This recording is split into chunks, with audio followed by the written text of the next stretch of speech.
Assalamualaikum warahmatullahi wabarakatuh.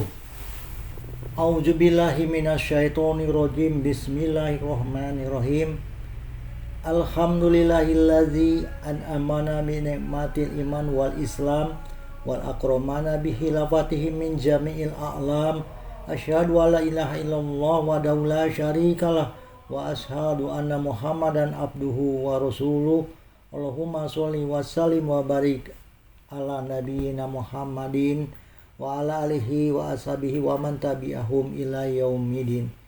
Ya ayyuhallazina amanu taqullaha haqqa tuqatih wa la tamutunna illa wa antum muslimun. Amma ba'du.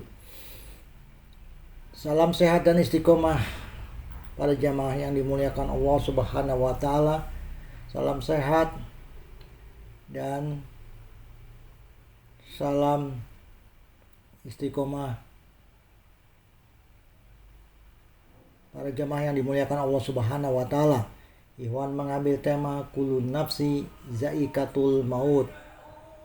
Setiap yang bernyawa pasti merasakan kematian. Kullu nafsi zaikatul maut yang merupakan kalimat yang penuh makna dari Allah Subhanahu wa taala kepada para hambanya melalui beberapa surat yang ada di dalam Al-Quran yang menjelaskan bahwa setiap yang bernyawa pasti akan mengalami kematian, baik itu tumbuhan, hewan, atau manusia. Kullu nafsi zaikatul maut terdapat dalam beberapa surat di Al-Quran, diantaranya surat Al-Ankabut ayat 57 yang berbunyi sebagai berikut. Kullu nafsi zaikatul maut summa ilaina turja'un, yang artinya tiap-tiap yang berjiwa dan akan merasakan mati, kemudian hanyalah kepada kami kamu dikembalikan. Dikutip dari tafsir ringkas Kementerian Agama, dalam ayat tersebut mengandung makna bahwa jika kamu khawatir mati kelaparan akibat hijrah ke tempat lain, ketahuilah bahwa kamu pasti akan mati dengan cara lain. Sebab setiap makhluk yang bernyawa tanpa terkecuali akan merasakan mati dengan atau tanpa sebab. Kemudian setelah itu hanya kepada kami kamu dikembalikan untuk mendapat balasan yang setimpal atas amal perbuatanmu, baik maupun buruk. Ayat ini mengandung ancaman bagi orang-orang kafir. Meskipun hidup akan berakhir pada kematian, kita harus mengisinya dengan menyiapkan bekal, karena Allah Subhanahu wa taala sebagai Maha Pencipta telah mengabarkan melalui firman-Nya bahwa setelah kematian manusia akan dihidupkan kembali dalam frekuensi alam yang berbeda. Alam yang baru ini tidak serta-merta terlepas dengan alam yang kita tempati saat ini. Keduanya saling bertautan, artinya apa yang kita lakukan hari ini di dunia akan menentukan bagaimana kehidupan kita nanti di akhirat. Dan barang siapa menghendaki kehidupan akhirat dan berusaha ke arah itu dengan sungguh-sungguh sedangkan dia beriman, maka mereka itulah orang yang usahanya dibalas dengan baik. Quran surat Al-Isra juz ke-17 ayat 19. Kematian adalah awal kehidupan akhirat, di mana kehidupan dunia hanyalah sementara dan akhirat selamanya, karena meyakini adanya kehidupan akhirat adalah sebuah keniscayaan. Bahkan dalam ajaran Islam, meyakini adanya kehidupan akhirat merupakan bagian dari akidah yang wajib untuk diimani.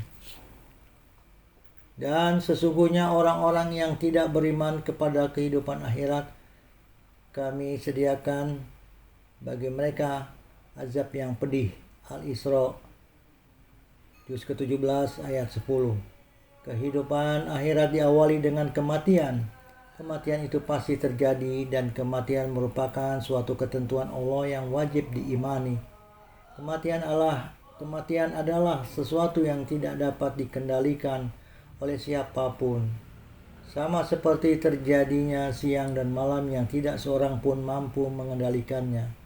Meskipun tubuh manusia telah diamankan untuk manusia itu sendiri, akan tetapi seluruh tubuhnya, terutama jantung yang terletak dalam tubuh mereka adalah milik Allah. Ketika jantung diminta Allah untuk berhenti berdetak, maka akan berhenti berdetak. Manusia harus mengalami kematian untuk memenuhi aturan Allah. Katakanlah, sesungguhnya kematian yang kamu lari daripadanya, maka sesungguhnya kematian itu akan menemui kamu. Kemudian kamu akan dikembalikan kepada Allah yang mengetahui yang gaib dan yang nyata. Lalu Dia beritakan kepadamu apa yang telah kamu kerjakan. Jumu'ah 62 ayat 8. Berkaitan dengan ayat yang agung ini, Syekh Abdurrahman bin Nasir As-Said Al-Sa'di, seorang pakar tafsir abad 14 Hijrah, menjelaskan, begitulah, meski mereka tidak mengharapkan kematian mereka karena perbuatan yang dilakukan, mereka akan lari dari kematian sejauh mungkin. Tapi hal itu tidak bisa menyelamatkan mereka karena kematian pasti menemui mereka karena telah ditentukan dan dituliskan oleh Allah Subhanahu wa ta'ala pada hambanya. Kemudian setelah kematian dan sempurnanya ajal, semua manusia dikembalikan pada hari kiamat menuju Allah yang maha mengetahui yang gaib dan yang nyata, kemudian akan memberitahukan amal perbuatan mereka, baik dan buruknya, sedikit dan banyaknya. Kematian merupakan sesuatu peristiwa keluarnya ruh dari jasad manusia. Dalam Islam, kematian menjadi awal perpindahan dari alam dunia ke alam barzah. Roh manusia yang wafat akan tinggal di alam barzah hingga kebangkitan manusia dari kuburnya saat kiamat kelak. Kematian menjadi permulaan menuju alam akhirat yang kekal. Setelah kematian pun masih melewati masa pertanggungjawaban atas semua apa yang kita lakukan dan kita perbuat di dunia. Di dunia, orang cenderung bebas melakukan hal apapun, baik yang bersifat baik maupun buruk. Ini terjadi karena tidak akan ada yang menghitung dan menilai setiap perbuatan manusia di dunia. Namun berbeda dengan setelah kematian, sekecil apapun perbuatan di dunia akan dipertanggungjawabkan. Setelah kematian datang, tidak ada satupun yang bisa mengungkapkan alasannya dalam berperilaku selama hidup di dunia. Ia akan menanggung segala dosa maupun pahala yang dikumpulkan selama masa hidupnya. Demikianlah keadaan orang-orang kafir itu, hingga apabila datang kematian kepada seseorang di antara mereka, dia berkata, "Ya Tuhanku, kembalikanlah aku ke dunia agar aku dapat berbuat kebaikan yang telah aku tinggalkan." Sekali-kali tidak, sungguh itu adalah dalih yang diucapkannya saja, dan di hadapan mereka adalah barzakh sampai pada hari mereka dibangkitkan. Al-Mu'minun juz ke-23 ayat 99 hingga 100 membicarakan misteri kehidupan setelah kematian, sama halnya dengan membicarakan akidah atau iman kepada hari akhir. Hal ini perlu tertanam dalam hati dan pikiran tiap-tiap umat muslim. Rasulullah SAW bersabda, "Perbanyaklah mengingat sesuatu yang memutuskan kenikmatan, yaitu kematian." Hadis riwayat Ibnu Majah. Bahkan mereka para sahabat, Nabi berpesan agar mengingat kematian itu lebih dari sholat yang pengerjaannya sebanyak 5 kali dalam sehari. Mengingat kehidupan setelah kematian telah menjadi kebiasaan bagi Nabi maupun para sahabat. Nabi Muhammad SAW tidak pernah berhenti untuk mengingatkan tentang adanya surga dan neraka. Bahkan saking seringnya hari akhir ini menjadi perbincangan dalam majelis para sahabat, bahkan menganggap kehadiran surga dan neraka itu seperti kasat mata. Mereka mampu melihat di depan mata kepala mereka, meski hal ini masih menjadi rahasia Allah Subhanahu wa Ta'ala. Amal soleh sebagai bekal hidup di dunia ini sementara. Ia harus digunakan untuk mencari sebanyak-banyaknya bekal untuk menghadapi kehidupan akhirat yang selamanya. Karenanya memperbanyak amal soleh amatlah penting untuk dikerjakan di kehidupan dunia sebagai bekal menuju alam akhirat. Allah Subhanahu wa Ta'ala berfirman, yang menciptakan mati dan hidup untuk menguji kamu, siapa di antara kamu yang lebih baik amalnya. Quran Surat Al-Muluk juz ke-67 ayat 2. Allah Subhanahu wa Ta'ala melalui Al-Quran selalu memotivasi orang-orang beriman untuk bersemangat dan konsisten dalam beramal sebagai bekal meraih kebahagiaan hidup di alam keabadian. Di antaranya Allah berfirman, hai orang-orang beriman, sukakah kamu aku tunjukkan suatu perniagaan yang dapat menyelamatkan kamu dari azab yang pedih, yaitu kamu beriman kepada Allah dan Rasul-Rasulnya dan berjihad di jalan Allah dengan harta dan jiwamu. Itulah yang lebih baik bagimu jika kamu mengetahuinya. Niscaya Allah akan mengampuni dosa-dosamu dan memasukkan kamu ke dalam surga yang mengalir di bawahnya sungai-sungai, dan memasukkan kamu ke tempat tinggal yang baik di dalam surga Aden. Itulah kemenangan yang besar. Dan surat Asy-Syaff juz ke-61 ayat 10 hingga 12.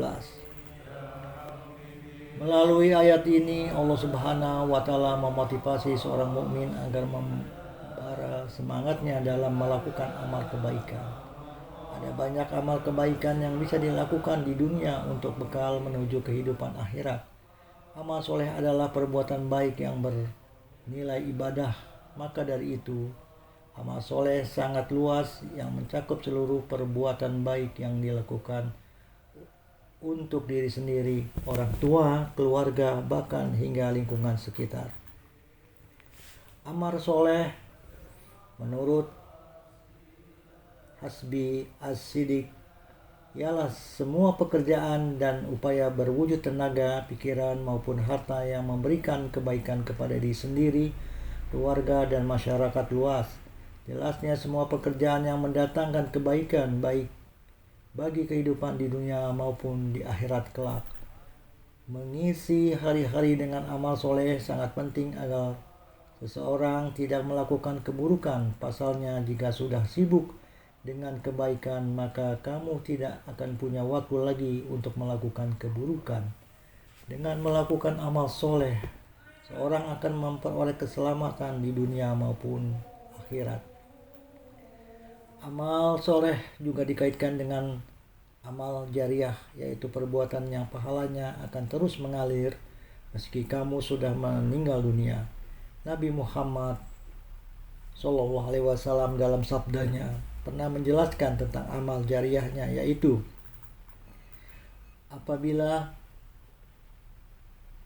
anak Adam manusia telah meninggal, maka terputuslah darinya semua pahala amal kebaikan kecuali 3 hal, yaitu sedekah jariah, ilmu yang bermanfaat, dan anak yang soleh yang selalu mendoakannya.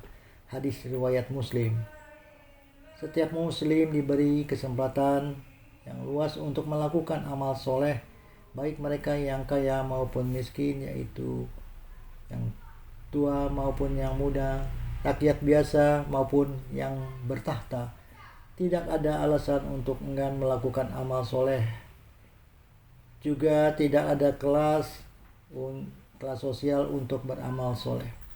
Dikisahkan bahwa suatu hari Abu Dzar Al-Ghifari datang menemui Rasulullah SAW bertanya tentang beberapa hal. Apa yang menyelamatkan seseorang dari api neraka?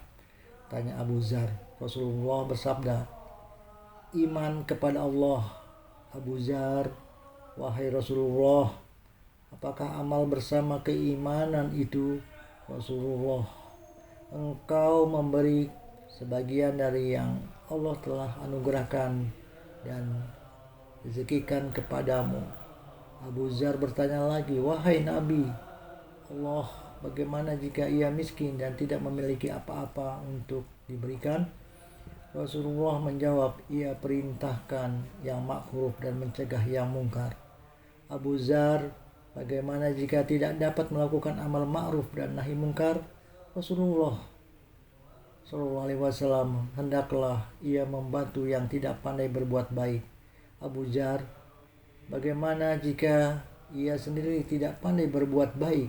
Rasulullah, hendaklah ia membantu orang yang teraniaya. Abu Dzar masih bertanya, wahai Nabi Allah, bagaimana jika ia sendiri lemah hingga tidak dapat membantu yang teraniaya? Rasulullah, jangan engkau biarkan temanmu tidak berbuat baik agar ia dapat menahan diri dan dari menyakiti orang lain. Abu Dzar, wahai Rasulullah, apakah menurut engkau jika melakukan hal tersebut ia bakal masuk surga? Rasulullah SAW menutup sabdanya, seorang hamba beriman yang memiliki satu dari sekian sifat-sifat itu, Nabi akan menggandeng tangannya dan memasukkannya ke dalam surga. Dari kisah Abu Dzar ini maka tidak ada alasan lagi untuk enggan beramal soleh. Jika ada seorang beriman yang ingin meraih kebahagiaan akhirat namun tidak mau beramal soleh selama hidup di dunia, maka keinginannya itu hanya sekedar angan-angan belaka. Akhirat tidak akan diraih tanpa melalui dunia. Maka yang paling baik ialah beramal soleh sebanyak mungkin sewaktu di dunia demi meraih kebahagiaan di dunia maupun akhirat. Wallahu a'lam bishawab. Rabbana hablana min azwajina wa qurrata ayun waj'alna lil muttaqin imama. Rabbana zalamna anfusana wa illam taghfir lana wa tarhamna lanakunanna minal khasirin. Rabbana atina fid dunya hasanah wa fil akhirati hasanah wa qina azabannar. Subhana rabbika rabbil izzati amma yasifun. Wassalamun alal mursalin walhamdulillahi rabbil alamin.